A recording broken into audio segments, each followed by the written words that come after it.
हर कहानी कोई दूजी कहानी कहती है। ਜਦੋਂ ਕਿਸੇ ਇੱਕ ਕਹਾਣੀ ਨੂੰ ਫਰੋਲਦੇ ਹੋ ਤਾਂ ਅਗਲੀਆਂ ਕਹਾਣੀਆਂ ਜਨਮ ਲੈ ਰਹੀਆਂ ਹੁੰਦੀਆਂ ਨੇ। क्यों ਤੁਹਾਡੀ हालत खराब हो गई सी या क्यों ਤੁਸੀਂ ठीक नहीं सी? कोई भी नहीं सीगा घर ਵਿੱਚ ਕੋਈ ਨਹੀਂ ਸੀ ਨਾ ਰੋਟੀ ਖਾਣ ਵਾਸਤੇ ਪੈਸੇ ਸੀ ਕੁਝ ਵੀ ਨਹੀਂ ਸੀ ਇਕੱਲੀ ਰਹਿੰਦੀ ਸੀ। ਇਹ ਭੈਣ ਨੇ ਕੂੜੇ ਦੇ ਢੇਰ ਦੇ ਉੱਪਰ ਸੌਂਦੀ ਸੀ, ਰਾਤ ਨੂੰ ਕੂੜਾ ਹੀ ਖਾਈ ਜਾਂਦੀ, ਕੂੜੇ ਚੋਂ ਕੱਢ ਚੀਜ਼ਾਂ ਖਾਈ ਜਾਂਦੀ, ਇਦਾਂ ਦੇ ਹਾਲਾਤ ਸੀ। जो खाना नहीं है तो क्या करेगा कोई, खाने को तो मिलता नहीं है तो जो मिलता है वही खाएगा कोई, चाहे कूड़े में से खाए चाहे वैसे खाए। ਗੱਡੀ ਆ ਨਾ, ਕਦੀ ਗੱਡੀ ਨੂੰ ਟੱਚ ਵੀ ਕਰਤਾ ਇਹਨੇ ਤੇ ਲੋਕ ਕੁੱਟਦੇ ਸੀ, ਇਹਦਾ ਮੂੰਹ ਸੁੱਜਿਆ ਪਿਆ ਸੀ ਜਦੋਂ ਅਸੀਂ ਸਾਨੂੰ ਭੈਣ ਨੇ ਦੱਸਿਆ ਵੀ ਇਹਨੂੰ ਰਾਤ ਇਹਨੇ ਸਵੇਰੇ ਕੁੱਟਿਆ ਬਹੁਤ ਜ਼ਿਆਦਾ, ਸਿਰਫ ਇਸ ਕਰਕੇ ਵੀ ਇਹਨੇ ਗੱਡੀ ਤੇ ਉਹਦੇ ਤੇ ਹੱਥ। ਆਮ ਤੌਰ ਤੇ ਲੋਕਾਂ ਨੇ ਗੱਡੀਆਂ ਦੇ ਸ਼ੀਸ਼ੇ ਵੀ ਭੰਨ ਦਿੰਦੇ ਸੀ ਸੁਸਾਇਟੀ ਦੇ ਵਿੱਚ। ਸਿੱਧੂ ਸਾਹਿਬ ਨੇ ਹੈਲਥ ਮਿਨਿਸਟਰ ਸੀਗੇ, ਉਹਨਾਂ ਤੋਂ ਉਹ ਇਹਨਾਂ ਦੇ ਨੇੜੇ ਰਹਿੰਦੇ, ਇਹਨਾਂ ਦੇ ਸੈਕਟਰ ਦੇ ਵਿੱਚ ਹੀ ਰਹਿੰਦੇ ਸ਼ਾਇਦ ਕਿਤੇ ਉਹ, ਤੇ ਉਹਨਾਂ ਤੋਂ ਉਹਨਾਂ ਨੇ ਲੈਟਰ ਮਾਰਕ ਕਰਾ ਕੇ ਡੀਸੀ ਨੂੰ ਦਿੱਤੀ, ਜਿਹੜਾ ਐਮਸੀ ਸੀ ਉੱਥੋਂ ਦੇ, ਵੀ ਇਹਦਾ ਕੋਈ ਹੱਲ ਕੀਤਾ ਜਾਵੇ। ਪਿਛਲੇ 2 ਸਾਲਾਂ ਤੋਂ ਪੂਰੀ ਟਰਾਈ ਕਰ ਰਹੇ ਸੀ ਸੁਸਾਇਟੀ ਵਾਲੇ। ਅਸੀਂ ਹੈਲਥ ਮਿਨਿਸਟਰ ਬਲਵੀਰ ਸਿੱਧੂ ਕੋਲ ਵੀ ਗਏ, ਉਹਨਾਂ ਨੇ ਡੀਸੀ ਨੂੰ ਮਾਰਕ ਕੀਤੀ, ਪਰ ਸਾਨੂੰ ਉੱਥੋਂ ਕੋਈ ਅਪਡੇਟ ਨਹੀਂ ਮਿਲੀ। ਇਕੱਲੀ ਨਹੀਂ ਸੀ ਰਹੇ, ਮੇਰੇ ਸੰਪਤੀ ਕੇਸ ਸੀਗਾ, ਸਰਵਿਸ ਕੇਸ 93-94 ਤੋਂ ਈਟੀਟੀ ਕਲੀਅਰ ਕੀਤੀ ਸੀਗੀ ਮੈਂ, ਸਰਵਿਸ ਕੇਸ, ਸੰਪਤੀ ਕੇਸ, ਸਲੇਬ ਕੇਸ ਸੀਗਾ।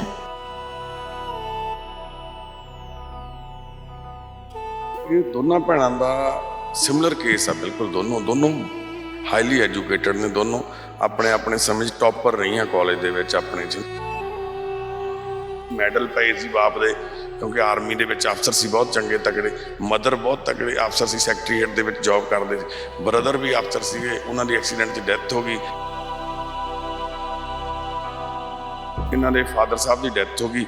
ਇਹਨਾਂ ਨੇ ਕਿਸੇ ਲੜਕੇ ਨਾਲ ਵਿਆਹ ਕਰਾਇਆ ਜਿਹਦੇ ਨਾਲ ਨਾ ਉਹਦੀ ਉਮਰ ਬੜੀ ਘੱਟ ਸੀ, ਉਹ ਗਲਤ ਸੰਗਤ ਦੇ ਵਿੱਚ ਪਏ, ਨਸ਼ਿਆਂ ਦੇ ਵਿੱਚ, ਉਹਨੇ ਇਹਨੂੰ ਵੀ ਉਸ ਪਾਸੇ ਨੂੰ ਨਾਲ ਲਗਾ ਲਿਆ।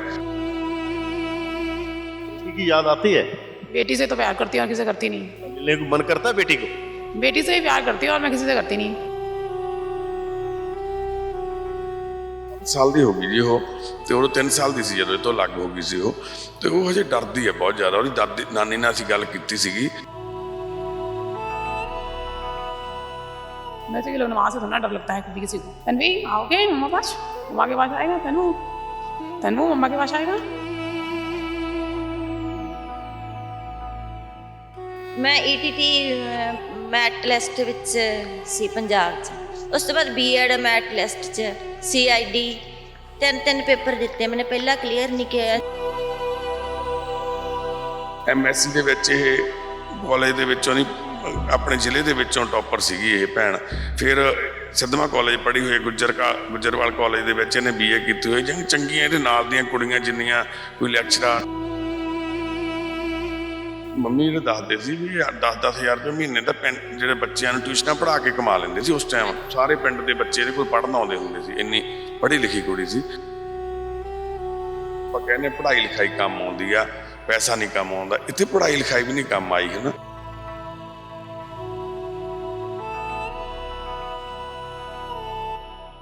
ਹਰ ਕਹਾਣੀ ਕੋਈ ਦੂਜੀ ਕਹਾਣੀ ਕਹਿੰਦੀ ਹੈ। ਜਦੋਂ ਕਿਸੇ ਇੱਕ ਕਹਾਣੀ ਨੂੰ ਫਰੋਲਦੇ ਹੋ ਤਾਂ ਅਗਲੀਆਂ ਕਹਾਣੀਆਂ ਜਨਮ ਲੈ ਰਹੀਆਂ ਹੁੰਦੀਆਂ ਨੇ। ਮਨੁੱਖਤਾ ਦੀ ਸੇਵਾ ਸੁਸਾਇਟੀ 'ਚ ਅਸੀਂ ਕਈ ਕਹਾਣੀਆਂ ਦੇ ਨਾਲ ਰੂਬਰੂ ਹੋਏ, ਉਹਦੇ 'ਚੋਂ ਅਗਲੀਆਂ ਕਹਾਣੀਆਂ ਪਤਾ ਲੱਗੀਆਂ। ਸਾਡੇ ਨਾਲ ਨਵਨੀਤ ਨੇ ਤੇ ਜਗਦੀਪ ਨੇ, ਸਾਡੀਆਂ ਭੈਣਾਂ 2, ਤੇ ਬਾਈ ਮਿੰਟੂ ਹੋਰੀ ਵੀ ਸਾਡੇ ਨਾਲ ਨੇ। ਇਹਨਾਂ ਦੀਆਂ ਵੀ ਇੱਕ ਆਪਣੀਆਂ ਕਹਾਣੀਆਂ ਨੇ, ਉਹ ਤਰਾਸਦੀਆਂ ਜਿਹੜੀਆਂ ਸਮਾਜ ਦੇ ਅੰਦਰ ਵੱਖ-ਵੱਖ ਤਰੀਕੇ ਨਾਲ ਜਨਮ ਲੈਂਦੀਆਂ ਨੇ। ਹਾਲਤ ਇਹਨਾਂ ਦੀ ਬਹੁਤ ਮਾੜੀ ਸੀ, ਤੁਸੀਂ ਤਸਵੀਰਾਂ 'ਚ ਦੇਖ ਰਹੇ ਹੋਵੋਗੇ। ਅਸੀਂ ਤੁਹਾਨੂੰ ਉਹ ਵੀਡੀਓ ਵੀ ਦਿਖਾ ਰਹੇ ਹਾਂ ਜਦੋਂ ਇਹਨਾਂ ਨੂੰ ਇੱਥੇ ਲਿਆਂਦਾ ਗਿਆ ਮਨੁੱਖਤਾ ਦੀ ਸੇਵਾ ਸੁਸਾਇਟੀ 'ਚ। ਬਾਈ ਜੀ, ਮੈਂ ਪਹਿਲਾਂ ਇਹਨਾਂ ਤੋਂ ਕੋਸ਼ਿਸ਼ ਕਰੂੰਗਾ ਜਾਣਨ ਦੀ ਵੀ ਠੀਕ ਹੋ ਹੁਣ ਤੁਸੀਂ? ਤੁਹਾਨੂੰ ਅਹਿਸਾਸ ਹੈ ਇਸ ਗੱਲ ਦਾ ਕਿ ਕਿਉਂ ਤੁਹਾਡੀ ਹਾਲਤ ਖਰਾਬ ਹੋ ਗਈ ਸੀ ਜਾਂ ਕਿਉਂ ਤੁਸੀਂ ਠੀਕ ਨਹੀਂ ਸੀ? कोई भी नहीं सीगा घर ਵਿੱਚ ਇਕੱਲੀ ਸੀ ਹੁੰਦੀ। ਤਾਂ ਕਰਕੇ ਕੋਈ ਗੱਲ ਕਰਨ ਵਾਲਾ ਨਹੀਂ ਸੀ? ਨਾ ਨਹੀਂ, ਨਾ ਕੋਈ ਨਾ ਰੋਟੀ ਖਾਣ ਵਾਸਤੇ ਪੈਸੇ ਸੀ, ਕੁਝ ਵੀ ਨਹੀਂ ਸੀ, ਇਕੱਲੀ ਰਹਿੰਦੀ ਸੀ ਮੈਂ। ਰੋਟੀ ਕਿੱਥੋਂ ਖਾਂਦੇ ਸੀਗੇ? ਐਂ ਜੋ ਮਿਲ ਜਾਂਦੇ ਕੋਈ ਨਹੀਂ। ਆਲੇ ਦੁਆਲੇ ਵਾਲਾ ਦੇ ਜਾਂਦਾ ਸੀ? ਕभी हाँ कभी ना। ਇਸੇ ਕਰਕੇ ਹਾਲਾਤ ਇਸ ਤਰ੍ਹਾਂ ਦੇ ਹੋ ਗਏ। ਜੀ ਕਰਦਾ ਹੁਣ ਮੰਮੀ ਨਾਲ ਗੱਲ ਕਰਨ ਨੂੰ? अभी तो यही ठीक हुआ है अभी। मम्मी गुस्से में रह रहे हैं। ਮੰਮੀ गुस्से से है? बात की नहीं मैंने काफी देर से मम्मी से कभी। जी करदागा, मन करता है बात करने को? अभी भी नहीं करता? ना, क्यों? नहीं बनती हमारी, नहीं बात करना चाहते वो रहते ही नहीं थे इतनी देर से। कोई भूखा प्यासा बैठा है, परवाह ही नहीं की है, इसलिए अब यहाँ पे थोड़ा ठीक रिलैक्स। तो मेरा माइंड नहीं सेट होता तब तक, क्योंकि वहाँ पे सो भी नहीं पाती थी मैं, लगी ना अंधेरा था, लाइट नहीं थी, तो गर्मियाँ सर्दियाँ सारी ऐसी ही निकाली। कितना देर रहे वहाँ? मम्मी को गए हुए 2 साल पता नहीं हो गए 2 साल ऐसे ही रहे तुम? हैं? आप 2 साल ऐसे ही रहे? हाँ अकेले ही 2 साल हुए नहीं। हाँ मम्मी को घर छोड़े हुए, घर चले गए थे वो, मेरे पास नहीं रहते थे, बेटी के साथ रहते थे। अगर मिलने आ जाए अभी वो उनकी मर्जी है, अगर वो मिलना है तो उसमें क्या है। ठीक महसूस कर रहे हो आप? ठीक लग रहा है? पता लग रहा है आसपास दुनिया है, लोग हैं, तब नहीं पता लग रहा था? नहीं पहले बस बैठी रहती थी घर में अकेली, अंदर की ना लाइट भी नहीं, पक्खा भी नहीं, कुछ भी नहीं, गर्मी में ना रोटी ना लाइन ना देनी। ਜਗਦੀਪ ਨੇ ਜਿਹੜੇ ਮੋਗੇ ਤੋਂ ਸੀਗੇ, ਕੀ ਤੁਸੀਂ ਵੀ ਇਕੱਲੇ ਹੀ ਰਹਿ ਰਹੇ ਸੀ? ਬਾਈ ਦੱਸ ਰਹੇ ਸੀਗੇ ਕਿ ਮੈਂ ਇਕੱਲੀ ਨਹੀਂ ਸੀ ਰਹੇ, ਮੇਰੇ ਸੰਪਤੀ ਕੇਸ ਸੀਗਾ, ਸਰਵਿਸ ਕੇਸ 93 94 ਤੋਂ ਈਟੀਟੀ ਕਲੀਅਰ ਕੀਤੀ ਸੀਗੀ ਮੈਂ। ਸਰਵਿਸ ਕੇਸ, ਸੰਪਤੀ ਕੇਸ, ਸਲੇਬ ਕੇਸ ਸੀਗਾ। ਬਾਈ ਕੀ ਤੁਸੀਂ ਕਿਵੇਂ ਮਿਲੇ ਇਹਨਾਂ ਨੂੰ, ਜਗਦੀਪ ਨੂੰ ਤੇ ਇਹਨਾਂ ਪਹਿਲਾਂ ਤਾਂ ਵਾਹਿਗੁਰੂ ਜੀ ਕਾ ਖਾਲਸਾ, ਵਾਹਿਗੁਰੂ ਜੀ ਕੀ ਫਤਿਹ। ਇਹ ਦੋਨਾਂ ਭੈਣਾਂ ਦਾ ਸਿਮਿਲਰ ਕੇਸ ਆ, ਬਿਲਕੁਲ ਦੋਨੋਂ ਹਾਈਲੀ ਐਜੂਕੇਟਡ ਨੇ, ਦੋਨੋਂ ਆਪਣੇ ਆਪਣੇ ਸਮੇਂ 'ਚ ਟੌਪਰ ਰਹੀਆਂ ਕਾਲਜ ਦੇ ਵਿੱਚ ਆਪਣੇ 'ਚ ਨਾ। ਤੇ ਫਿਰ ਦੋਨਾਂ ਦੇ ਘਰ ਦੇ ਵਿੱਚ ਮਦਰ ਸੀਗੇ, ਡਰਦੇ ਇਹਨਾਂ ਤੋਂ ਮਦਰ ਚਲੇ ਗਏ। ਇਹ ਜਗਦੀਪ ਭੈਣ ਦੇ ਮੰਮੀ ਡਰਦੇ ਆਪਣੀ ਭੈਣ ਕੋਲੇ ਜਾ ਕੇ ਰਹਿਣ ਲੱਗੇ, ਆਪਣੀ ਬੇਟੀ ਕੋਲੇ, ਦੂਸਰੀ ਕੋਲੇ, ਹੈ ਨਾ। ਤੇ ਇਹਦੇ ਮੰਮੀ ਸੀਗੇ ਜਿਹੜੇ ਨਵਨੀਤ ਭੈਣ ਦੇ, ਅਲੱਗ ਕਿਰਾਏ ਤੇ ਜਾ ਕੇ ਰਹਿਣ ਲੱਗ ਗਏ। ਛੋਟੀ ਜੀ ਬੱਚੀ ਹੈ ਇਹਦੀ, ਇੱਕ ਨਿੱਕੀ ਜੀ ਭੈਣ ਦੇ ਕੋਲੇ, ਤੇ ਉਹਨੂੰ ਵੀ ਇਹ ਭੈਣ ਠੀਕ ਨਹੀਂ ਸੀ, ਦਿਮਾਗੀ ਤੌਰ ਤੇ ਬਹੁਤ ਜ਼ਿਆਦਾ ਹਰਾਸ ਕਰਦੇ ਸੀ। ਮੰਮੀ ਵੀ ਡਰਦੇ ਸੀ, ਕੋਠੀ ਛੱਡ ਕੇ, ਘਰ ਛੱਡ ਕੇ ਚਲੇ ਗਏ। ਇਹ ਇਕੱਲੇ ਸਰਵਾਈਵ ਕਰਦੇ ਰਹੇ, ਰੋਟੀ ਪਾਣੀ ਤੋਂ ਬਹੁਤ ਔਖੇ ਸੀ। ਕਿੱਦਾਂ ਰੋਟੀ ਖਾਂਦੇ ਹੋਣਗੇ ਸ਼ਹਿਰ 'ਚ? ਮੋਹਾਲੀ 6 ਫੇਸ ਦੇ ਵਿੱਚ ਇਹਨਾਂ ਦੀ ਕੋਠੀ ਸੀ, ਸ਼ਾਇਦ 263 ਨੰਬਰ। ਤਾਂ ਉੱਥੇ ਰਹਿ ਕੇ ਇਹ ਭੈਣ ਨੇ ਕੂੜੇ ਦੇ ਢੇਰ ਦੇ ਉੱਪਰ ਸੌਂਦੀ ਸੀ, ਰਾਤ ਨੂੰ ਕੂੜਾ ਹੀ ਖਾਈ ਜਾਂਦੀ, ਕੂੜੇ 'ਚੋਂ ਕੱਢ ਚੀਜ਼ਾਂ ਖਾਈ ਜਾਂਦੀ, ਇੱਦਾਂ ਦੇ ਹਾਲਾਤ ਸੀ। ਨਹੀਂ, ਇੱਧਰ ਕਹਿੰਦਾ ਨਵਨੀਤ ਭੈਣ ਦੀ ਗੱਲ ਕਰਦਾ ਭੈਣ। ਜਗਦੀਪ ਭੈਣ ਜਿਹੜੀ ਆ ਸਾਡੀ, ਇਹਦੇ ਮੰਮੀ ਫਿਰ ਕੂੜੇ ਖਾਂਦੇ ਸੀ? जो मिल गया खाने के लिए। ਪੈਕਿੰਗ ਜਿਵੇਂ ਮਤਲਬ ਕਿ ਕੂੜਾ ਉੱਥੇ ਜਿਹੜਾ ਹੁੰਦਾ ਸੀ ਘਰੇ ਇਕੱਠਾ ਹੋ ਖਾ? हाँ, कोई भी खा लिया जैसे, इसलिए ਪਤਾ ਹੁੰਦਾ ਸੀਗਾ ਵੀ ਕੂੜਾ ਖਾ ਰਹੇ ਹੋ, ਜਾਂ ਪਤਾ ਹੀ ਨਹੀਂ ਹੁੰਦਾ ਸੀ? पता होता सी कि खा रही है। ਆਦਤ ਪੈ ਗਈ ਸੀ, ਫਿਰ ਕੂੜੇ ਹੀ ਖਾਂਦੇ ਸੀ। जो खाना नहीं है तो क्या करेगा कोई, खाने को मिलता नहीं है तो जो मिलता है वही खाएगा कोई, चाहे कूड़े में से खाए चाहे वैसे खाए। जो खाना मिलता नहीं है जहाँ से मर्जी कोई खाए, किसी को तो अपनी भूख तो मिटानी है ना, चाहे कूड़े से ही खाए। ਤੁਸੀਂ ਉੱਥੇ ਕਰਦੇ ਸੀ ਕਹਿੰਦੇ, ਕਦੇ ਕਾਰਾਂ ਤੇ ਪੱਥਰ ਮਾਰਤੇ, ਕਦੇ ਕੁਛ ਇਸ ਤਰ੍ਹਾਂ, ਤੁਹਾਨੂੰ ਉਦੋਂ ਪਤਾ ਲੱਗਦਾ ਸੀ ਤੁਹਾਨੂੰ, ਜਾਂ ਪਤਾ ਹੀ ਨਹੀਂ ਲੱਗਦਾ ਸੀ? इसको बोलते हैं अपसेट बहुत ज्यादा थी इसलिए। तो फिर आप खुद को जब पता था कि मैं अपसेट हूँ, तो बात करते, किसी को बुलाते थे कि भाई मैं मुझे कहीं दाखिल करवा दो मेरी? करती नहीं थी ना, मैं करती हूँ ना करती थी। इंट्रोवर्ट बंदियां ਦਾ ਵੀ ਜ਼ਿਆਦਾ ਹੁੰਦਾ, ਜਿਹੜੇ ਇੰਟਰੋਵਰਟ ਕਿਸੇ ਨਾਲ ਗੱਲ ਨਹੀਂ ਕਰਦੇ, ਜੇ ਸ਼ਾਇਦ ਗੱਲ ਕਰਦੇ ਹੁਣ हर हाँ जी। लाइट भी नहीं थी, कुछ भी नहीं था रात को, तो गर्मियों में कितना मुश्किल है, फिर भी गुजारा किया जैसे मर्जी, और किसी से मांगा नहीं है। ਇਕੱਲਾ ਪਾਣਾ ਨਾ ਜਿਹੜਾ ਬਾਹਰ ਆਪਾਂ ਦੇਖਦੇ ਹਾਂ, ਬਾਹਰਲੇ ਦੇਸ਼ਾਂ 'ਚ ਇਕੱਲਾ ਪਾਣੀ ਹੈ ਨਾ ਜਿਹੜਾ, ਸੋਸ਼ਲ ਲਾਈਫ ਖਤਮ ਹੋ ਗਈ, ਰਿਸ਼ਤੇਦਾਰਾਂ ਨੇ ਬੁਲਾਉਣਾ ਛੱਡਤਾ, ਡਰ ਦਾ ਬਹਾਨਾ ਲਾ ਲਿਆ ਵੀ ਸਾਨੂੰ ਡਰ ਲੱਗਦਾ। ਤੇ ਜਦੋਂ ਇਕੱਲਾ ਬੰਦਾ ਰਹਿ ਗਿਆ, ਫਿਰ ਉਹ ਆਪਣਾ ਹੀ ਇੱਕ ਵਾਲ ਰੂਮ ਬਣਾ ਲੈਂਦਾ, ਇੱਕ ਵਰਚੁਅਲ ਲਾਈਫ ਦੇ ਵਿੱਚ। ਫਿਰ ਉਹਦੇ ਵਿੱਚ ਉਹਨੂੰ ਐਂ ਲੱਗਦਾ ਨਹੀਂ ਮੈਂ ਕੂੜਾ ਖਾ ਰਿਹਾ। ਭੈਣ ਜਾਂਦੀ ਸੀ ਇੱਦਾਂ ਹੌਲੀ ਹੌਲੀ, ਆਲੇ ਦੁਆਲੇ ਕੋਈ ਕੂੜਾ ਸਿੱਟਿਆ ਪਿਆ ਕਿਸੇ ਨੇ ਘਰ ਦੇ ਵਿੱਚੋਂ, ਸਬਜ਼ੀਆਂ, ਕੋਈ ਰਾਤ ਦਾ ਲਿਫਾਫਾ ਸਿੱਟਤਾ, ਉਹਨੂੰ ਕੱਢਣਾ, ਫੋਲਣਾ, ਉਹਦੇ ਵਿੱਚੋਂ ਚੀਜ਼ਾਂ ਕੱਢ ਕੇ ਖਾ ਲੈਣੀਆਂ। ਯਾਨੀ ਕਿ ਆਪਣੇ ਕੱਪੜਿਆਂ ਦੇ ਵਿੱਚ ਇੱਦਾਂ ਗੰਦ ਕੂੜਾ ਭਰਿਆ ਹੋਇਆ ਸੀ ਪੂਰਾ, ਹੈ ਨਾ। ਘਰ ਦੇ ਵਿੱਚ ਕੂੜਾ ਇੱਦਾਂ ਹੀ ਭਰਿਆ ਹੋਇਆ ਸੀ, ਜਿਹਨੂੰ ਕੋਈ ਰਿਸ਼ਤੇਦਾਰੀ ਨਹੀਂ ਸੀ ਉੱਥੇ ਜਾਂਦਾ। ਤੇ ਕੋਠੀ ਕਰੋੜਾਂ ਦੀ ਸੀਗੀ, ਤੇ ਉੱਥੇ ਇੱਕ ਭੈਣ ਵਿਚਾਰੀ ਇਸ ਹਾਲਾਤ 'ਚ ਰਹਿ ਰਹੀ ਸੀ, ਨਰਕ ਵਰਗੇ। ਉਸ ਘਰ 'ਚ ਮੈਡਲ ਪਏ ਸੀ ਬਾਪ ਦੇ, ਕਿਉਂਕਿ ਆਰਮੀ ਦੇ ਵਿੱਚ ਅਫਸਰ ਸੀ ਬਹੁਤ ਚੰਗੇ ਤਕੜੇ, ਮਦਰ ਬਹੁਤ ਤਕੜੇ ਅਫਸਰ ਸੀ, ਸੈਕਟਰੀਏਟ ਦੇ ਵਿੱਚ ਜੌਬ ਕਰਦੇ ਸੀ, ਬ੍ਰਦਰ ਵੀ ਅਫਸਰ ਸੀਗੇ, ਉਹਨਾਂ ਦੀ ਐਕਸੀਡੈਂਟ 'ਚ ਡੈਥ ਹੋ ਗਈ। ਉਸ ਤੋਂ ਬਾਅਦ ਭੈਣ ਉੱਥੇ ਕੋਈ ਸਿਆਲ ਐਸੋਸੀਏਟ ਨੇ, ਬਹੁਤ ਤਕੜੀ ਉਹਨਾਂ ਦੀ ਕੰਸਟਰਕਸ਼ਨ ਕੰਪਨੀ ਆ, ਉਹਦੇ ਵਿੱਚ ਜੌਬ ਕਰਦੇ ਸੀ।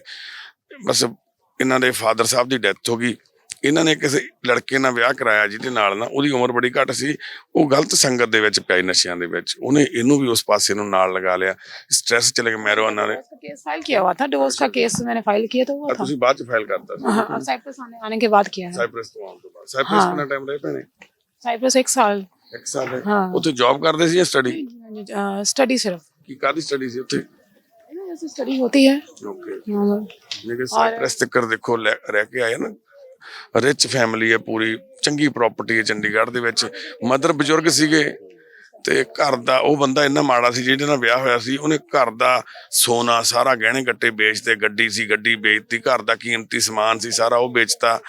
ਤੇ ਜਦੋਂ ਸਾਰਾ ਕੁਝ ਵੇਚਣ ਤੋਂ ਖਤਮ ਹੋ ਗਿਆ, ਫਿਰ ਉਹ ਇਹਨੂੰ ਛੱਡ ਕੇ ਚਲਾ ਗਿਆ। ਫਿਰ ਇਹਨੇ ਡਿਵੋਰਸ ਵੀ ਅਪਲਾਈ ਕੀਤਾ। ਜੋ ਫਿਰ ਇਸ ਭੈਣ ਨੇ ਕਈ ਸਾਲ, 4-5 ਸਾਲ ਇਹਨੇ ਉਸੇ ਤਰ੍ਹਾਂ ਜ਼ਿੰਦਗੀ ਬਤੀਤ ਕੀਤੀ। ਉਹ ਵੀ ਜੱਜ ਨੇ ਆਰਡਰ ਕੀਤੇ ਸੀ, ਕੋਰਟ ਨੇ, ਕਿਉਂਕਿ ਇਹ ਆਪਣੀ ਬੇਟੀ ਨੂੰ ਹਰਾਸ ਕਰਦੇ ਸੀ, ਮਦਰ ਨੂੰ। ਤਾਂ ਫਿਰ ਉਹਨਾਂ ਨੇ ਪੁਲਿਸ ਨੂੰ ਸੱਦਿਆ, ਪਰਚਾ ਦਰਜ ਹੋਇਆ ਇਹਦੇ ਤੇ। ਫਿਰ ਕੋਰਟ ਨੇ ਆਰਡਰ ਕਰਤੇ ਵੀ ਇਹ ਆਪਣੀ ਬੇਟੀ ਨਾਲ ਨਹੀਂ ਰਹਿ ਸਕਦੇ।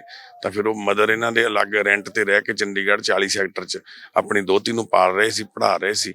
ਤੇ ਇਹ बेटी की याद आती है? बेटी से तो प्यार करती हूँ और किसी से करती नहीं। मिले बेटी ਨੂੰ? नहीं मिले नहीं हूँ। ਤੁਸੀਂ ਮਿਲਾਓ ਬੇਟੀ ਨੂੰ, ਤਾਂ ਮਿਲਾਓ। ਕੀ ਨਾਮ ਆ ਪੁੱਤ ਨੂੰ? तन्वी। ਤਨਵੀ ਹੈ ਨਾ? क्या नाम है? तन्वी। मिलने को मन करता है बेटी को? बेटी से ही प्यार करती हूँ और मैं किसी से करती नहीं, सिर्फ बेटी से करती 2 साल में तो बेटी को भी नहीं मिले आप फिर? हूँ। मिले नहीं ना तो पता ही नहीं कहाँ पे बेटी, कहाँ पे मम्मी आई नहीं मिलवाने अब को। आएगी तो अब ठीक हो गई अगर वो देख रही। कितने साल दी होगी भाई? 7 ਸਾਲ ਦੀ ਹੋ ਗਈ ਜੀ ਉਹ। ਤੇ ਉਹ 3 ਸਾਲ ਦੀ ਸੀ ਜਦੋਂ ਇਹ ਤੋਂ ਅਲੱਗ ਹੋ ਗਈ ਸੀ ਉਹ। ਤੇ ਉਹ ਹਜੇ ਡਰਦੀ ਹੈ ਬਹੁਤ ਜ਼ਿਆਦਾ। ਉਹਦੀ ਦਾਦੀ ਨਾਨੀ ਨਾਲ ਅਸੀਂ ਗੱਲ ਕੀਤੀ ਸੀਗੀ। ਇਹਦੇ ਬ੍ਰਦਰ ਆਏ ਸੀ, ਮਾਮਾ ਜੀ ਦਾ ਬੇਟਾ, ਇਹਦੀ ਭਾਬੀ। ਹੁਣ ਥੋੜੇ ਦਿਨ ਪਹਿਲਾਂ ਅਸੀਂ ਉਹਨਾਂ ਨੂੰ ਕਿਹਾ ਵੀ ਤੁਸੀਂ ਉਹਨੂੰ ਲੈ ਕੇ ਆਓ, ਤਨਵੀ ਨੂੰ ਇੱਕ ਵਾਰ। ऑब्वियसली डर जाते हैं बच्चों को, डराओ तो डर ही जाते हैं। तब आप चलो ठीक भी नहीं थे ना, तब बच्चे के साथ कुछ हो गया होगा जो उसको डर लगता होगा। मेरे से तो लगता नहीं था बिल्कुल भी। मेरे से लगना, वहां से थोड़ा डर लगता है कभी किसी को। चलो आ जाएगी, मिलेगी। आप मिलना चाहते हो, मिलेगी। ठीक है? ਮਿਲਣਾ ਚਾਹੁੰਦੇ ਤਨਵੀ ਨੂੰ? तन्वी से तो प्यार करती हूँ, किसी से करती नहीं। ਠੀਕ ਹੈ ਜੀ, ਅਸੀਂ ਪੂਰਾ ਮਿਲਾਵਾਂਗੇ। ਫਿਰ ਇਦਾਂ ਕਰੋ ਨਾ, ਤੂੰ ਬੋਲ ਕੇ ਕਹਿ ਦੇ ਵੀ ਤਨਵੀ ਮੈਨੂੰ ਆ ਕੇ ਮਿਲ ਕੇ ਜਾਓ। ਤਨਵੀ ਆਪੇ ਵੀਡੀਓ ਦੇਖ ਕੇ ਆ ਜਾਊਗੀ। ਫਿਰ तन्वी आओगे मम्मा पास? ਮਿਲਣਾ ਚਾਹਤੇ ਹੋ? मम्मा के पास आएगा तन्वू? तन्वू मम्मा के पास आएगा? अपने आप ही मिल जाएगी। मिल जाएगी ना? हाँ, मत मिलेगी, ऑब्वियसली मिलेगी। बेटी है मेरी, माँ की बेटी है तो माँ के पास ही आएगी और किसके पास आएगी? अगर कोई झूठ बोले सच बोले, हमें क्या लेना है? माँ थोड़ा झूठ बोलती है। ਨਹੀਂ ਬੋਲ। बच्चे भी झूठ बोलते नहीं है। बच्चे तो क्या कहते हैं, हालात के मारे हुए होते हैं जो झूठ बोल देते हैं, वही जान बचाने के लिए सिर्फ। ਜਿਵੇਂ ਭੈਣੇ ਤੁਸੀਂ ਰੋਟੀ ਨਹੀਂ ਸੀ ਖਾਂਦੇ ਹਨਾ, ਢਾਬੇ ਤੇ ਜਾਂਦੇ ਸੀ ਪਿੱਛੇ, ਜਿਵੇਂ ਪੁਲਿਸ ਚੌਂਕੀ ਸੀ, ਹਸਪੀਟਲ ਸੀ, ਉੱਥੇ ਗਏ ਕਿਤੇ, ਉਹਨਾਂ ਨੇ ਵੀ ਨਹੀਂ ਹੈਲਪ ਕਰਦੇ ਸੀ ਤੁਹਾਡੀ? ਉਹ ਵੀ किसी से मांगी नहीं कभी। नहीं, अगर मिल गया एक आधे वहां से, 1-2 से मांगती थी जहाँ पे वो रहते थे। ਓਕੇ। जो वहाँ पे मांगते थे उनसे मांगती थी, उधर से ਔਰ ਕਿਸੇ ਤੋਂ ਮੰਗਦੇ नहीं? नहीं। ਇਹ ਵੀ ਇੱਕ ਵੱਡਾ ਕਾਰਨ कर देते थे? हाँ, एक वो दे देते थे कई बार खाना, कई बार दे देते, कई बार नहीं। I'm not maker। ਨੇ ਦੱਸਿਆ ਸੀ ਰੁਪਿੰਦਰ ਭੈਣ ਨੇ, ਉਹ ਵੀ ਹੈਲਪ ਕਰਦੇ ਸੀ। ਰੁਪਿੰਦਰ ਭੈਣ वो कौन ਉਹਨਾਂ है? ਨੇ ਉਹ ਆਪਣੇ ਸਾਹਮਣੇ ਘਰ ਦੇ ਵਿੱਚ ਸੇਡ ਰਹਿੰਦੇ ਸੀ। हाँ, 1-2 बार उन्होंने खाने के लिए कुछ दिया था। ਜਿਸ ਦਿਨ ਅਸੀਂ ਤੈਨੂੰ ਲੈਣ ਗਏ ਸੀ, ਉਦੋਂ ਤੇਰੇ ਮੂੰਹ ਤੇ ਕਿਹਨੇ ਮਾਰਿਆ ਸੀ? ਜਾਂ ਸਾਰੀ ਸੁੱਜਿਆ ਪਿਆ ਸੀ? ये वो अंकल थे वहाँ पे जो रहते हैं, ਕਾਹਤੋਂ ਮਾਰਿਆ ਸੀ ਉਹਨਾਂ ਨੇ? पता नहीं, क्योंकि मैं ऊपर हमारे वो रहते थे कोई किराएदार में, तो वो उनसे मैंने कहा खाना लगवाया हुआ था। ਉਹਨਾਂ ਨੇ ਆ ਕੇ ਕੁੱਟਿਆ ਤੈਨੂੰ? नहीं, और वैसे मैं बोल उनसे खाना लगवाया हुआ था मैंने बस। ਅੱਛਾ ਜੀ। हम खाना दे के जाते थे। ਇਹ ਜਿਵੇਂ ਕਿਸੇ ਦੇ ਘਰ ਮੂੰਹ ਦੀ ਲੰਘੇ ਜਾਂਦੇ ਆ, ਗੱਡੀ ਆ ਨਾ ਖੜੀ, ਗੱਡੀ ਨੂੰ ਟੱਚ ਵੀ ਕਰਤਾ ਇਹਨੇ ਤੇ ਲੋਕ ਕੁੱਟਦੇ ਸੀ। ਇਹਦਾ ਮੂੰਹ ਸੁੱਜਿਆ ਪਿਆ ਸੀ ਜਦੋਂ ਅਸੀਂ, ਸਾਨੂੰ ਭੈਣ ਨੇ ਦੱਸਿਆ ਵੀ ਇਹਨੂੰ ਰਾਤ ਕਿਸੇ ਨੇ ਸਵੇਰੇ ਕੁੱਟਿਆ ਬਹੁਤ ਜ਼ਿਆਦਾ, ਸਿਰਫ ਇਸ ਕਰਕੇ ਵੀ ਇਹਨੇ ਗੱਡੀ ਤੇ ਉਹਦੀ ਤੇ ਹੱਥ ਫੇਰਤਾ ਕਿਤੇ। ਤੇ ਆਮ ਤੌਰ ਤੇ ਲੋਕਾਂ ਨੇ ਗੱਡੀਆਂ ਦੇ ਸ਼ੀਸ਼ੇ ਵੀ ਭੰਨ ਦਿੰਦੀ ਸੀਗੀ ਸੁਸਾਇਟੀ ਦੇ ਵਿੱਚ, ਕਿਉਂਕਿ ਅਗਰੈਸ਼ਨ ਸੀ। ਜਦੋਂ ਗੁੱਸਾ ਆਇਆ, ਬੰਦਾ ਇਕੱਲਾ ਘੁੰਮ ਰਿਹਾ, ਬੱਚੇ ਨੂੰ ਦੂਰੀ ਹੋ ਗਈ, ਬਾਈ ਮਦਰ ਚਲੇ ਗਏ, ਘਰ 'ਚ ਖਾਣ ਨੂੰ ਕੁਝ ਨਹੀਂ ਹੈ ਨਾ, ਬੰਦਾ ਕਰੂ ਕੀ? ਜਿਹੜੀ ਇੱਦਾਂ ਜਿਹੜੀਆਂ ਸਾਡੀਆਂ ਅੱਜ ਕਹਿ ਦਈਏ ਪੌਸ਼ ਏਰੀਏ ਨੇ, ਜਿੱਥੇ ਚੰਗੇ ਲੋਕ, ਹਾਈਲੀ ਐਜੂਕੇਟਡ ਲੋਕ ਰਹਿੰਦੇ ਨੇ, ਚੰਗੀਆਂ ਪੋਸਟਾਂ ਤੇ ਨੇ, ਅੱਜ ਉੱਥੇ ਇੱਦਾਂ ਦੇ ਹਾਲਾਤਾਂ ਦੇ ਵਿੱਚ ਲੋਕ ਰਹਿ ਰਹੇ ਨੇ ਤੇ ਉਹ ਲੋਕ ਮਦਦ ਵੀ ਨਹੀਂ ਕਰ ਪਾ ਰਹੇ।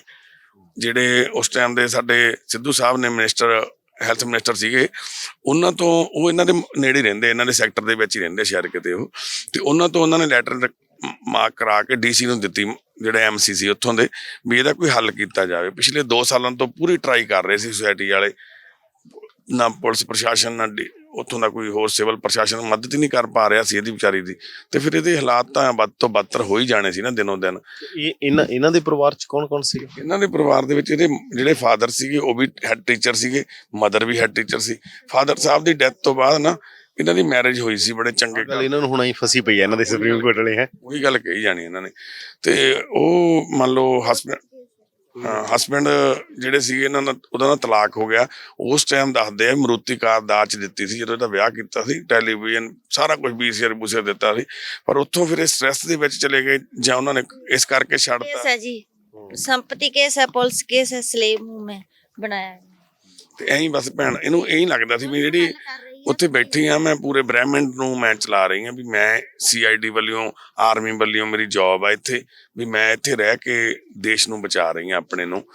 ਸਾਨੂੰ ਵੀ ਗਿਆਨ ਨੂੰ ਇਹੀ ਗੱਲ ਕਹਿੰਦੇ। ਇੱਕ ਛੋਟਾ ਜਿਹਾ ਡੌਗੀ ਸੀ ਇਹਦੇ ਨਾਲ, ਬਸ ਇਹ ਦੋਨੋਂ ਜਾਣੇ ਰਹਿੰਦੇ ਸੀ। ਇਹਦੇ ਘਰ 'ਚ ਇੱਕ ਚੀਜ਼ ਸੀਗੀ ਚੇਂਜ, ਇਹਦੇ ਮਦਰ ਨੂੰ ਪੈਨਸ਼ਨ ਮਿਲਦੀ ਹੈ, ਇਹਦੇ ਫਾਦਰ ਦੀ ਵੀ ਤੇ ਇਹਦੀ ਆਪਣੀ ਮਦਰ ਦੀ ਵੀ। ਉਹ ਮਹੀਨੇ ਬਾਅਦ ਆਉਂਦੇ ਸੀ, 4-5 ਹਜ਼ਾਰ ਰੁਪਈਆ ਗੇਟ ਦੇ ਉੱਪਰ ਦੀ। ਬਾਅਦ ਨਹੀਂ 4-5 ਮਹੀਨੇ ਬਾਅਦ ਆਉਂਦੇ ਸਨ। ਦੋ ਪਹਿਲਾਂ 700 ਰੁਪਇਆ, ਫਿਰ 1700, 2500, ਉੱਤੇ ਕੋਰਟ ਨੂੰ ਗਿਣ ਕੇ ਦੱਸੀਦਾ ਸੀਗਾ। ਕੋਰਟ ਨੂੰ ਗਿਣ ਕੇ ਦੱਸ ਦਿੰਦੇ। ਠੀਕ ਹੋ ਤੁਸੀਂ? ਹੁਣ ਠੀਕ ਹੋ? ਠੀਕ ਹੈ, ਮੈਂ ਪੁਲਿਸ ਕੇਸ ਹੈ, ਪੁਲਿਸ ਹੱਲ ਕਰ ਰਹੀ ਹੈ। ਪਹਿਲਾਂ ਠੀਕ ਸੀਗੇ? ਹਾਂਜੀ, ਪਹਿਲਾਂ ਵੀ ਮੈਂ ਠੀਕ ਹੀ ਸੀਗੀ, ਵੀਕਨੈਸ ਸੀਗੀ ਸਲੇਵ ਹੋਣ ਕਰਕੇ। ਮੈਂ ਇਹ ਬਸ ਐਂ ਮਤਲਬ ਫਿਰ ਇਹਨਾਂ ਦਾ ਤਾਂ ਇੰਨਾ ਫਰਕ ਪੈ ਗਿਆ, ਇਹਨਾਂ ਦਾ ਨਹੀਂ ਫਿਰ ਫਰਕ ਪਿਆ ਹੈ ਜੀ, ਕਿਉਂਕਿ ਇਹ ਬਹੁਤ ਜ਼ਿਆਦਾ ਲੰਬਾ ਸਮਾਂ 10 ਸਾਲ ਦਾ ਵਕਫ, ਇਹ ਸਿਰਫ 2-2.5 ਸਾਲ 3 ਸਾਲ ਰਹੇ ਨੇ ਹਨਾ। ਤੇ ਇਹਦੇ ਕਰਕੇ ਇਹ ਸੋਸ਼ਲ ਲਾਈਫ, ਕਿਉਂਕਿ ਇਕੱਲੇ ਘਰ 'ਚ ਰਹਿੰਦੇ ਸੀ, ਇਹ ਬਾਹਰ ਮਹੱਲੇ 'ਚ ਘੁੰਮਦੇ ਸੀ, ਸਾਰਾ ਸੈਕਟਰਾਂ ਦੇ ਵਿੱਚ ਤੁਰੇ ਫਿਰਦੇ ਸੀ, ਕਿਸੇ ਨਾ ਕਿਸੇ ਨਾਲ ਇੰਟਰੈਕਟ ਹੋ ਹੀ ਜਾਂਦਾ ਬੰਦਾ ਨਾ, ਮਤਲਬ ਦੁਨੀਆ ਦੇਖਦੇ ਸੀ ਬਾਹਰਲੀ, ਇਹ ਬਾਹਰਲੀ ਦੁਨੀਆ ਨਹੀਂ ਸੀ ਦੇਖਦੀ ਭੈਣ, ਤੇ ਘਰ ਦੇ ਵਿੱਚ ਹੀ ਰਹਿੰਦੇ ਸੀ। ਕੋਰਟ ਨੇ ਰੱਖਿਆ ਹੋਇਆ ਸੀਗਾ, ਮੈਂ ETT ਮੈਟ ਲਿਸਟ ਵਿੱਚ ਸੀ ਪੰਜਾਬ 'ਚ, ਉਸ ਤੋਂ ਬਾਅਦ B.Ed ਮੈਟ ਲਿਸਟ 'ਚ, CID 3 ਪੇਪਰ ਦਿੱਤੇ ਮੈਨੇ, ਪਹਿਲਾਂ ਕਲੀਅਰ ਨਹੀਂ ਕੀਤਾ। CID ਵਾਲਾ ਪੇਪਰ ਦੇਣ ਕਰਕੇ ਨਹੀਂ ਲੱਗਦਾ ਵੀ ਮੈਂ ਵੀ ਦੇਸ਼ ਦੀ ਮੈਂ CID ਕਰ ਰਹੀ ਹਾਂ। ਹੋਈਆਂ ਇਹਨੇ ਉਹ ਚੀਜ਼ਾਂ ਪੜ੍ਹੀਆਂ ਨਾ ਉਸ ਟਾਈਮ, ਮੈਂਟਲੀ ਉਹੀ ਗੱਲ ਦਿਮਾਗ 'ਚ ਵੜ ਗਈ, ਉਹੀ ਬੋਲੀ ਜਾਂਦੀ ਹੈ, ਉਹ ਵੀ ਫਸ ਗਈ ਇਹਦੇ ਦਿਮਾਗ। ਹੁਣ ਤੁਸੀਂ ਦੇਖੋ MSc ਦੇ ਵਿੱਚ ਇਹ ਕਾਲਜ ਦੇ ਵਿੱਚੋਂ ਨਹੀਂ, ਆਪਣੇ ਜ਼ਿਲ੍ਹੇ ਦੇ ਵਿੱਚੋਂ ਟੌਪਰ ਸੀਗੀ ਇਹ ਭੈਣ। ਫਿਰ ਸਿੱਧਵਾਂ ਕਾਲਜ ਪੜ੍ਹੀ ਹੋਈ, ਗੁੱਜਰਵਾਲ ਕਾਲਜ ਦੇ ਵਿੱਚ ਇਹਨੇ BA ਕੀਤੀ ਹੋਈ। ਚੰਗੀਆਂ ਇਹਦੇ ਨਾਲ ਦੀਆਂ ਕੁੜੀਆਂ ਜਿੰਨੀਆਂ, ਕੋਈ ਲੈਕਚਰਰ। ਪਰਿਵਾਰ 'ਚ ਕੌਣ ਕੌਣ ਆ? ਇਹਦੀ ਸਿਸਟਰ ਆ ਤੇ ਇਹਦੀ ਮਿਲਣ ਆਉਂਦੇ ਨੇ ਹੁਣ? ਇਹਦੇ ਮਦਰ ਆ ਕੇ ਗਏ, ਹੁਣ ਵੰਡੀ ਹੋਈ ਹੈ, ਆ ਕੇ ਗਏ, ਮਿਲ ਕੇ ਗਏ। ਉਹ ਡਰਦੀ ਨਹੀਂ ਸੀ ਆਉਂਦੀ, ਉਹ ਕਹਿੰਦੀ ਜਿਹੜਾ ਉਹ ਘਰ ਜਿੱਥੇ ਰਹਿ ਰਹੀ ਸੀ ਉਹ ਘਰ ਕਿਹਦਾ ਗਾ? ਇਹਨਾਂ ਦੇ ਘਰ ਸੀ। Mummy daddy? ਫਿਰ ਡੈਡੀ ਦੀ ਡੈਥ ਹੋ ਗਈ ਸੀ, ਮੰਮੀ ਕਿਤੇ ਹੋਰ ਰਹਿਣ ਲੱਗ ਗਈ। ਬੇਟੀ ਕੋਲ ਦੂਸਰੀ ਭੈਣ ਆ ਜਿਹੜੀ ਇਹਦੀ, ਉਹਦੇ ਕੋਲੇ ਜਾ ਕੇ ਵਿਚਾਰੀ ਰਹਿ ਕੇ ਉਹ ਦਿਨ ਟੈਪ ਕੱਟ ਰਹੀ ਸੀ ਡਰਦੀ, ਕਿਉਂਕਿ ਇਹ ਮਾਰਨ ਪੈਂਦੀ ਸੀ ਉਹਨਾਂ ਨੂੰ, ਯਾਨੀ ਕਿ ਇਹ ਅੰਦਰ ਵੜ ਨਹੀਂ ਸੀ ਦਿੰਦੀ ਕਿਸੇ ਨੂੰ। ਕੀ ਕਰ ਰਹੀ ਸੀ ਉਦੋਂ ਘਰ ਦਾ? ਮੈਂ ਘਰ ਕਲੀਨ ਕਰ ਰਹੀ ਸੀ, ਉੱਪਰੋਂ ਇਹ ਮਨੁੱਖਤਾ ਪਰਿਵਾਰ ਆ ਗਏ ਤੇ ਘਰ ਮੇਰਾ। ਠੀਕ ਕੀਤਾ, ਠੀਕ ਆ ਗਏ, ਮਤਲਬ ਠੀਕ ਆ ਗਏ ਤੁਸੀਂ ਇੱਥੇ ਆ ਗਏ, ਵਧੀਆ। ਹਾਂਜੀ, ਕੇਸ ਉਠਾਇਆ ਇਹਨਾਂ ਨੇ। ਹਾਂਜੀ, ਵਧੀਆ ਲੱਗ ਰਿਹਾ ਉਰੇ ਆ ਕੇ? ਸੌਖੇ ਹੋ ਉਰੇ? ਠੀਕ ਹੈ ਜੀ। ਹਾਂਜੀ ਹਾਂਜੀ, ਸੰਪਤੀ ਉੱਥੇ ਵਧੀਆ ਸੀ ਜਾਂ ਇੱਥੇ ਵਧੀਆ ਹੋਗੇ? ਘਰੇ ਤਾਂ ਕੰਮ ਹੁੰਦੇ ਆ, ਪਰ ਇੱਥੇ ਵੇਲ ਦਾ ਸਮਾਂ ਥੋੜਾ ਜਿਹਾ ਵੇਲੇ। ਘਰੇ ਕੀ ਕੰਮ ਕਰਦੇ ਸੀ? ਘਰੇ ਘਰ ਦਾ ਕੰਮ, ਸਵੀਪ ਕਰ ਲਿਆ, ਝਾੜੂ ਪੋਚਾ ਤੇ ਰੋਟੀ ਪਾਣੀ, ਬਸ ਦੁਪਹਿਰ। ਪਾਣੀ ਆਪਦੀ ਕਿ ਲਾ ਲੈਂਦੀ ਸੀ? ਨਹੀਂ ਜੀ, ਇਹ ਭੈਣ ਦਾ ਕਿਸੇ ਜਾਂ ਤਾਂ ਬਾਹਰੋਂ ਬਰਗਰ ਖਾਇਆ ਹੁੰਦਾ ਰੇੜੀਆਂ ਵਾਲਿਆਂ ਤੇ, ਉਹਨਾਂ ਨੂੰ ਪਤਾ ਸੀਗਾ। ਕਦੇ ਕੋਈ ਆਲੂ ਉਬਾਲ ਲੈ ਘਰੇ, ਜਿਵੇਂ ਹੁਣ ਅਸੀਂ ਜਾ ਕੇ ਦੇਖਿਆ ਬਰਗਰ। ਉਹ ਮੈਂ ਵੀਕਨੈਸ ਹੋਣ ਕਰਕੇ ਕਈ ਵਾਰੀ ਰੋਟੀ ਨਹੀਂ ਬਣਦੀ। ਫਾਦਰ ਨੇ ਕੀ ਕਿਹਾ? ਕਈ ਵਾਰੀ ਘਰੇ ਆਟਾ ਨਹੀਂ ਹੁੰਦਾ, ਫਿਰ 버ਗਰ ਵਗੈਰਾ ਲਿਆਉਣੇ ਪੈਂਦੇ। ਫਾਦਰ ਨੇ ਕੀ ਕਿਹਾ? ਮੇਰੇ ਫਾਦਰ ਕਹਿ ਕੇ ਗਏ ਆ ਮੁਖਤਿਆਰ ਸਿੰਘ, 버ਗਰ ਵਗੈਰਾ ਖਾਣੇ ਹਨ। ਕਿ 버ਗਰ ਖਾਣੇ? ਵੀਕਨੈਸ ਠੀਕ ਹੋਣੀ, ਸਲੇਵ ਸੀਗੀ ਮੈਂ। ਦੇਖ ਲਓ, ਇਹ ਫਿਰ ਉਹੀ ਗੱਲਾਂ ਜੋ ਬਾਪੂ ਹੈ ਨਾ, ਉਹ ਫਸੀਆਂ, ਕਦੇ ਕੋਈ 버ਗਰ ਖਵਾਇਆ ਉਹ ਬਾਪੂ ਨੇ, ਫਸੀਆਂ ਹੋਈਆਂ ਗੱਲਾਂ ਨੇ ਹਨਾ। 2D 3D ਗੋਲੀ ਖਾਂਦੀ ਸੀ ਕੋਈ ਵਿਟਾਮਿਨ। ਮੈਂ ਕਹਿੰਦਾ ਕਿ ਜਿਵੇਂ ਤੁਹਾਡੇ ਹੋਰ ਮੈਂ ਸਾਰਿਆਂ ਨੂੰ ਮਿਲਣਾ, ਔਰ ਕਿੰਨੇ ਬੰਦੇ ਮੈਂਟਲੀ ਉਹ ਸਾਰੇ ਬਹੁਤ ਉਹ ਕਰ ਗਏ, ਜਿਵੇਂ ਐ ਰਿਵਾਈਵਲ ਨਹੀਂ, ਕਈਆਂ ਦਾ ਬਿਲਕੁਲ ਹੀ ਨਹੀਂ ਹੁੰਦਾ। ਜਿਹੜੇ ਬ੍ਰੇਨ ਸ਼ਰਿੰਕ ਕਰ ਜਾਂਦਾ, ਜਿਵੇਂ ਆਪਣਾ ਕਹਿ ਦਈਏ ਨਾ ਅੱਜ ਦੇ ਸਮੇਂ ਦੇ ਵਿੱਚ ਮੋਬਾਈਲ ਆ, ਪਿਆ ਰਹਿ ਜਾਏ ਤੇ ਉਹ ਪਿਆ ਡੈਡ ਹੋ ਜਾਂਦਾ, ਮੁੜ ਕੇ ਆਨ ਹੀ ਨਹੀਂ। ਉਵੇਂ ਬ੍ਰੇਨ ਆ ਸਾਡਾ, ਜਿਵੇਂ ਜ਼ਿਆਦਾ ਲੰਬਾ ਸਮਾਂ ਜਿਹੜਾ ਬ੍ਰੇਨ ਬੰਦ ਰਹਿ ਗਿਆ, ਡੈਡ ਰਹਿ ਗਿਆ, ਉਹ ਪੱਕੇ ਉਹਦੇ ਬ੍ਰੇਨ ਦੀਆਂ ਨਸਾਂ ਸ਼ਰਿੰਕ ਕਰ ਜਾਂਦੀਆਂ। ਤਾਂ ਫਿਰ ਬ੍ਰੇਨ ਆਪਣਾ ਇਹੋ ਜਿਹੀ ਚੀਜ਼ ਹੈ, ਸੈੱਲ ਦੁਬਾਰਾ ਨਹੀਂ ਰਿਵਾਈਵਲ ਤਾਂ ਜਿਵੇਂ ਹੁਣ ਇਹਨਾਂ ਦਾ ਰਿਵਾਈਵਲ ਹੋ ਸਕਦਾਗਾ ਪੂਰਾ ਫੁੱਲੀ? ਇਹਨਾਂ ਦਾ ਬ੍ਰੇਨ ਸ਼ਰਿੰਕ ਨਹੀਂ ਕੀਤਾ, ਪਰ ਜ਼ਿਆਦਾਤਰ ਬੰਦਿਆਂ ਦਾ ਹੋ ਜਾਂਦਾ, ਪਰ ਇਹਨੂੰ ਟਾਈਮ ਲੱਗਣਾ ਹਜੇ ਉਹ ਕਹਿੰਦੇ, ਕਿਉਂਕਿ 10 ਸਾਲ ਦਾ ਵਕਫਾ ਵਾ। ਜਦੋਂ ਦਵਾਈ ਲੈ ਰਹੇ ਹੋ ਹੁਣ, ਕੋਈ ਦਵਾਈ ਦਿੰਦੇ ਨੇ? ਦੇ ਰਹੇ ਆ ਦਵਾਈ। ਹਾਂਜੀ ਠੀਕ ਹੈ, ਖਾਂਦੇ ਹੋ ਸਾਰੀ? ਹਾਂਜੀ ਬ੍ਰੇਨ ਰਿਕਵਰੀ ਠੀਕ ਹੋਈ ਹੈ। ਗੱਲਾਂ ਗੁੱਲਾਂ ਹੋ ਰਹੀਆਂ, ਡਾਕਟਰ ਗੱਲਾਂ ਕਰਦੇ ਨੇ? ਹਾਂਜੀ ਠੀਕ ਹੈ। ਵੀਕਨੈਸ ਸੀਗੀ ਮੈਨੂੰ ਫਿਜ਼ੀਕਲ, ਬਹੁਤ ਠੀਕ ਆ ਪਹਿਲਾਂ ਨਾਲੋਂ। ਪਹਿਲਾਂ ਜਦੋਂ ਮੇਜਰ ਡਾਕਟਰ ਵੱਲੋਂ ਲਗਾਇਆ ਜਾਂਦਾ ਸੀ। ਪਹਿਲਾਂ ਜਦੋਂ ਲਿਆਂਦਾ ਸੀ ਉਦੋਂ ਬਹੁਤ ਹੋਰ ਤਰ੍ਹਾਂ ਦੀਆਂ ਗੱਲਾਂ ਕਰਦੇ ਸੀ। ਹੁਣ ਤਾਂ ਸਾਡੀ ਗੱਲ ਸਮਝਦੇ ਆ, ਨਾਲ ਕੰਮ ਵੀ ਕਰਾਉਂਦੇ ਨੇ, ਬੁਲਾਉਣੇ ਜਦੋਂ। ਹਾਂ ਕੱਪੜੇ ਲੀੜੇ ਪਾਉਣਾ, ਉਹ ਤਾਂ ਨਹਾਉਣਾ ਹੈ ਹੀ ਨਹੀਂ ਸੀ ਕੋਈ ਸਿਸਟਮ। ਹੁਣ ਰੋਜ਼ ਨਾਲ ਸਾਡੇ ਬੱਚਿਆਂ ਨੂੰ ਪੜਾਉਣ ਵੀ ਲੱਗ ਜਾਂਦੇ ਕਈ ਵਾਰੀ, ਯਾਨੀ ਕਿ ਆਪਣੇ ਵੱਲੋਂ ਤਾਂ ਪ੍ਰਾਈਵੇਟ ਐਜੂਕੇਸ਼ਨ ਨਹੀਂ ਕੀਤੀ ਮੈਂ। BA MA ਸਿੱਧਵਾਂ ਖੁਰਦ ਤੋਂ ਕੀਤੀ ਹੈ। ਕੰਟੀਨਿਊਸਲੀ ਐਜੂਕੇਸ਼ਨ ਲਈ। ਪੜਾਉਂਦੇ ਕਿੱਥੇ ਸੀ ਭੈਣੇ ਤੁਸੀਂ? ਵੀਰ ਸਿੰਘ ਮੈਮੋਰੀਅਲ जीवन पब्लिक स्कूल च 2 साल पढ़ाया मैंने। हाँ एक्सपीरियंस सर्टिफिकेट है मेरे को। ਮੰਮੀ ਇਹਦੇ ਦੱਸਦੇ ਸੀ ਵੀ 10-10 ਹਜ਼ਾਰ ਰੁਪਏ ਮਹੀਨੇ ਦਾ ਜਿਹੜੇ ਬੱਚਿਆਂ ਨੂੰ ਟਿਊਸ਼ਨਾਂ ਪੜ੍ਹਾ ਕੇ ਕਮਾ ਲੈਂਦੇ ਸੀ ਉਸ ਟਾਈਮ। ਯਾਨੀ ਕਿ ਇੰਨਾ ਬੱਚੇ, ਸਾਰੇ ਪਿੰਡ ਦੇ ਬੱਚੇ ਇਹਦੇ ਕੋਈ ਪੜ੍ਹਨ ਆਉਂਦੇ ਹੁੰਦੇ ਸੀ, ਇੰਨੀ ਪੜ੍ਹੀ ਲਿਖੀ ਕੁੜੀ ਸੀ। ਪਰ ਦੇਖੋ ਅੱਜ ਜਿਹੜਾ ਇਹਨਾਂ ਦੇ ਆਪਾਂ ਦਿਖਾਉਣ ਦਾ ਮਕਸਦ ਕੀ ਆ ਵੀ ਦੇਖੋ ਅੱਜ ਪੜ੍ਹਿਆ ਲਿਖਿਆ ਵੀ ਇੱਕ ਇਨਸਾਨ, ਆਪਾਂ ਕਹਿੰਦੇ ਪੜ੍ਹਾਈ ਲਿਖਾਈ ਕੰਮ ਆਉਂਦੀ ਆ, ਪੈਸਾ ਨਹੀਂ ਕੰਮ ਆਉਂਦਾ। ਇੱਥੇ ਪੜ੍ਹਾਈ ਲਿਖਾਈ ਵੀ ਨਹੀਂ ਕੰਮ ਆਈ, ਹੈ ਨਾ।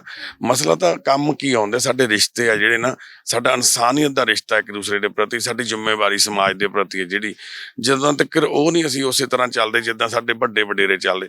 ਹੁਣ ਲੋਕਾਂ ਨੂੰ ਐ ਹੋ ਗਿਆ, ਸੰਗ ਸ਼ਰਮ ਨਹੀਂ ਰਹੀ ਬਾਈ। ਅੱਗੇ ਐ ਹੁੰਦਾ ਸੀ ਯਾਰ ਉਹ ਕੀ ਕਹੂਗਾ ਨਾ, ਸ਼ਰਮ ਦੇ ਮਾਰੇ ਲੋਕ ਇੱਕ ਦੂਜੇ ਦੇ ਨਾਲ ਖੜੇ ਰਹਿੰਦੇ ਸੀ, ਅਖੀਰ ਤੱਕ ਨਿਭਾ ਜਾਂਦੇ ਸੀ। ਹੁਣ ਲੋਕ ਨਿਭਾਉਂਦੇ ਨਹੀਂ। ਹੁਣ ਲੋਕ ਕਹਿੰਦੇ ਵੀ ਕੋਈ ਛੱਡੋ ਨਹੀਂ, ਆਪਾਂ ਕੀ ਲੈਣਾ। ਉਹ ਚੱਕਰ 'ਚ ਫਿਰ ਸਾਡੀਆਂ ਭੈਣਾਂ ਨੂੰ ਵੀ ਅੱਜ ਸਫ਼ਰ ਕਰਨਾ ਪੈਂਦਾ। ਤੇ ਅਸੀਂ ਬਹੁਤ ਕੇਸ ਇਦਾਂ ਦੇ ਦੇਖਦੇ ਜਿੱਥੇ ਸਾਡੀਆਂ ਭੈਣਾਂ ਸੜਕਾਂ ਤੇ ਘੁੰਮਦੀਆਂ ਬਿਨਾਂ ਕੱਪੜਿਆਂ ਤੋਂ, ਸਾਡੀਆਂ ਮਾਵਾਂ ਨਾਲ ਗਲਤ ਤਰੀਕੇ ਨਾਲ ਉਹਨਾਂ ਨੂੰ ਰਾਤਾਂ ਨੂੰ ਤੰਗ ਪਰੇਸ਼ਾਨ, 60 ਸਾਲ ਦੀਆਂ ਮਾਵਾਂ ਸਾਡੇ ਕੋਲ ਕੇਸ ਆਉਂਦੇ ਨੇ, ਉਹਨਾਂ ਨੂੰ ਲੋਕ ਮਿਸਯੂਜ਼ ਕਰਦੇ ਨੇ। ਪਰ ਸਾਡਾ ਸਿਸਟਮ ਵੀ ਕਿਤੇ ਐਗਜ਼ਿਸਟ ਨਹੀਂ ਕਰ ਰਿਹਾ ਤੇ ਸਾਡਾ ਸਮਾਜ ਵੀ ਕਿਤੇ ਐਗਜ਼ਿਸਟ ਨਹੀਂ ਕਰ ਰਿਹਾ ਇਸ ਟਾਈਮ। ਤਾਂ ਇਹ ਕਹਾਣੀਆਂ ਦਿਖਾਉਣ ਦਾ ਮਕਸਦ ਸਿਰਫ ਇਹੀ ਸੀਗਾ ਕਿ ਸਮਾਜ ਦੇ ਸੱਚ ਬੜੇ ਕੌੜੇ ਹੁੰਦੇ ਨੇ ਤੇ ਉਹ ਸਾਹਮਣੇ ਆਉਣੇ ਚਾਹੀਦੇ ਨੇ, ਕਦੇ ਨਾਵਲਾਂ 'ਚ, ਕਦੇ ਕਹਾਣੀਆਂ 'ਚ, ਕਦੇ ਕਿਸੇ ਵੀ ਤਸਵੀਰ ਦੇ ਜ਼ਰੀਏ। ਉਹ ਗੱਲਾਂ ਜਦੋਂ ਆਉਂਦੀਆਂ ਤਾਂ ਰੂਬਰੂ ਹੁੰਦਾ ਰਹਿੰਦਾ ਸਮਾਜ, ਔਰ ਹੋਣਾ ਵੀ ਜ਼ਰੂਰੀ ਹੈ। ਇਹ ਸਾਡੇ ਸਮਾਜ ਦੇ ਸੱਚ ਨੇ ਤੇ ਕਈ ਵਾਰ ਹੁਣ ਸੱਚ ਤੇ ਪਰਦਾ ਨਹੀਂ ਕਦੇ ਪਾਇਆ ਜਾਂਦਾ। ਸੱਚ ਦੇ ਰੂਬਰੂ ਹੋ ਕੇ, ਸੱਚ ਦੇ ਨਾਲ ਅੰਗੇਜ ਹੋ ਕੇ ਅਗਲੀਆਂ ਚੀਜ਼ਾਂ ਜਿਹੜੀਆਂ ਬਦਲਣ ਦੇ ਲਈ ਹਮੇਸ਼ਾ ਕੋਸ਼ਿਸ਼ ਹੁੰਦਾ, ਤਰੱਦਦ ਹੁੰਦਾ। ਇਸੇ ਕਰਕੇ ਇਹਨਾਂ ਕਹਾਣੀਆਂ ਦੇ ਅਸੀਂ ਰੂਬਰੂ ਹੋਏ ਹਾਂ।